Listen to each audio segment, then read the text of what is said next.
Hey guys, this is Dave with Gazaudio, and this is the S.M.S.L Raw-Mda 1 desktop headphone DAC amplifier, so it's an all-in-one. And I've had this for a while now, and I've really been chomping at the bit to get this review out. But I had a couple of other devices I had to get done first on this channel, and then of course I'm also trying to keep up on my audio and reviews channel. In any case, I finally got through all the testing and comparisons, and I think I have a pretty good idea of where this device stands in terms of performance and its overall value. So, as usual, we'll go over the specifications, the features, and then we'll talk about its sound performance. We have a lot to talk about, so let's get started.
Now, as far as what you get in the box, it comes with a remote, a Bluetooth antenna, power cord, Type A to Type C cable, but those are all plugged in, so you can't really see them. But it does come with basically everything that you need to get this thing hooked up and running. And it's priced at $280. And I have to say, for this price point, this is a pretty solid package, not only in terms of its power output, but also in terms of its versatility and just its overall functionality. So let's go over the outside of the device first. The front, we have both a 6.35 millimeter single-ended and 4.4 millimeter output. We then have a small color display and then a multi-function volume wheel that, when long pressed, powers the device on and off, and then when single pressed, takes you to the internal menu. And then it also allows you to scroll through the menu and make selections as needed. And then of course the supplied remote can also be used to access and make selections in the internal menu as well. Then on the back, we have two RCA and XLR analog outputs. We then have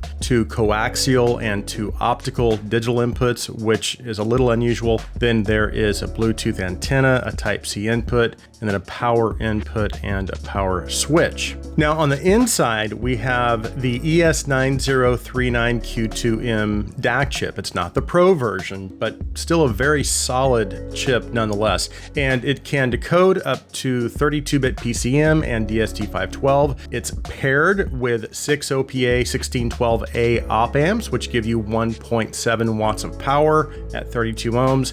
And just a side note, the specifications in the marketing aren't clear on the details of each headphone output. And from what I can tell in my testing, I don't believe that the 4.4 output is actually balanced, because it sounds identical to the 6.35, not only in terms of its power output and the volume levels, but also in its general quality and its general sound presentation. All that said, 1.7 watts is still plenty of power, and I will talk more about drivability in the sound segment of the review. Now, it also features Bluetooth 5.1, which supports, of course, all your basic Bluetooth codecs like SBC and AAC, but also the higher bitrate formats as well, like LDAC and aptX HD. And I'm not really a Bluetooth guy, but I did test it, and it was pretty easy to set up, and I had no problems with it decoding all of the different codecs properly, and it also sounded pretty decent as well.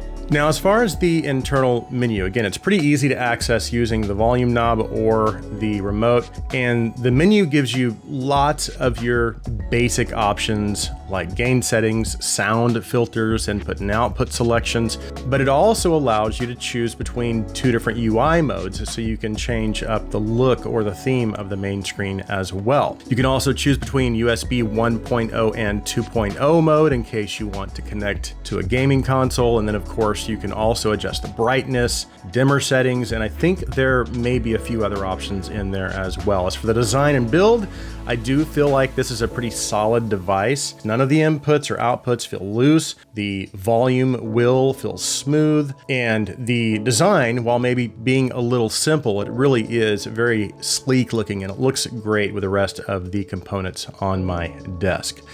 Okay, let's go ahead and move on to the sound.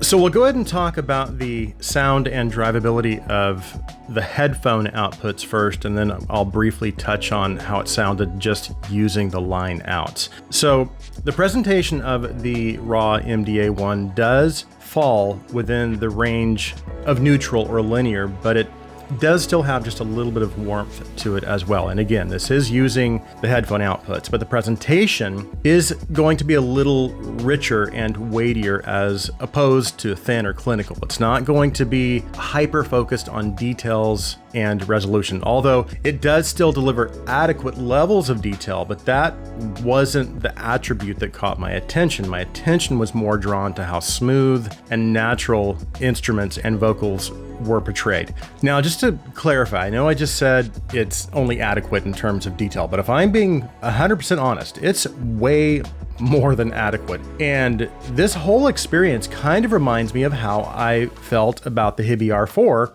DAP when I was going through the review process with it. It just left me feeling like I was listening to a device that cost more, especially, again, with its performance using full-size headphones. That's how the Raw-Mda 1 sounded to me, and I will get into comparisons in a moment, but I want to talk about just its general sound a little more. So on a more technical level, we already know detail levels are very good for this device, but it was more than that, because when I paired it with some of my higher end headphones, one of the other attributes that caught my attention, besides just how natural it sounded, was its bass dynamics, the impact, the bass control, because most of the other all-in-one devices that I've owned around this $300 to $400 price range, or even some of my stacks in the same price range over the last few years, while they generally sound great, and they did allow me to drive my higher end headphones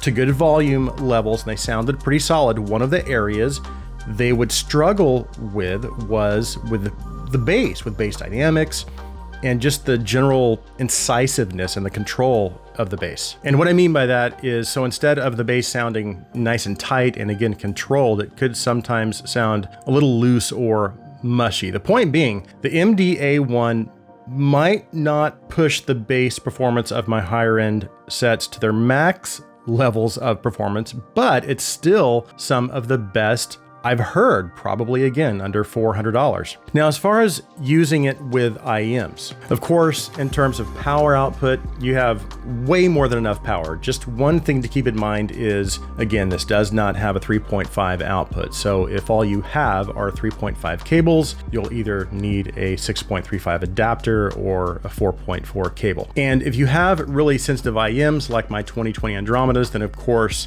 you want something with a nice quiet background. And in low gain, the background on this device is basically black, and I picked up on little to no background noise at all. Now, I did notice a little bit of hiss in high gain, but of course with sensitive IEMs, there's no need to put it in high gain, so that shouldn't really be a concern. Now, as far as its overall sound performance with IEMs. It sounded spectacular, and basically all of the attributes that I picked up on with my full-size headphones carry over to IEMs as well. So it still falls within that range of neutral, but with a little bit of warmth and maybe a slightly smoother presentation overall. It still brings more than enough treble energy so as to not sound overly smooth, and it allows for plenty of treble detail and micro details to kind of shine through. And you're also going to get a nice open and immersive sound field with very good separation, great imaging, and even some really good forward depth as well. And I quickly want to talk about the line out feature on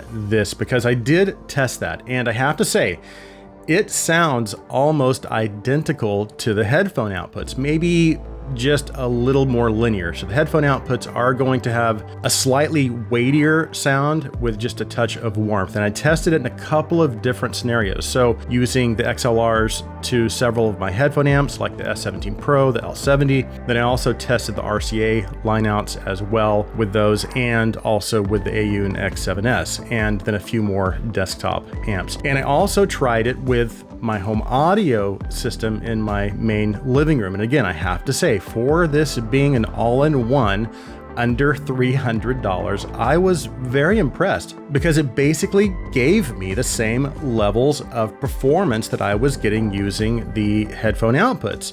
So good detail, good layering, separation, and again, it's just maybe a tad less warm sounding than the headphone outputs, but still it has enough richness and note weight as to keep it from leaning too far into that clinical territory. So it still sounds nice and linear and natural. And then as far as comparisons and where I feel this lands relative to the rest of the market, or at least compared to the devices I've either owned or listened to in the past or that I currently own, this is easily, again, the best all-in-one desktop device I've come across, probably under $400.